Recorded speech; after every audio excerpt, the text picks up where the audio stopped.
So దైవం కోసమే నా అన్వేషణ. ఒక ముక్తే కావాలి. మోక్ష మార్గాన్ని నేను తెలుసుకోవాలి. ఆ దైవం ఎవరు? ఎక్కడున్నాడు? ఏం చేస్తుంటాడు? నా జీవితంలో మరి ఆయన రావాలంటే నేనేం చేయాలి? ఎటువంటి సాధన చేయాలి?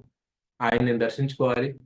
ఆయన ఆయన ఉన్నటువంటి దివ్య దర్శన మార్గంలో నేను నడవాలి అనే ఒక ఈ సమాజం పట్ల విముఖతతో ఉంటూ ఆధ్యాత్మిక మీద మరింత ఇష్టంతో ఆయన అడుగులు వేయడం కోసం వెళ్తూ ఉంటారు.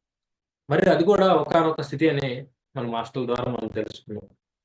ఎందుకోసం అంటే అది కూడా ఒకానొక స్థితి ఎలా అవుతుంది అని అంటే ఒక సంసారం వద్దు నాకు, సన్యాసమే కావాలి, ఒక మంత్రోపదేశము, ఒక దేవుడి దగ్గరికి వెళ్ళాలంటే ఇవి రూల్స్ అండ్ రెగ్యులేషన్స్ అనే విధంగానే మనం ఉన్నాం.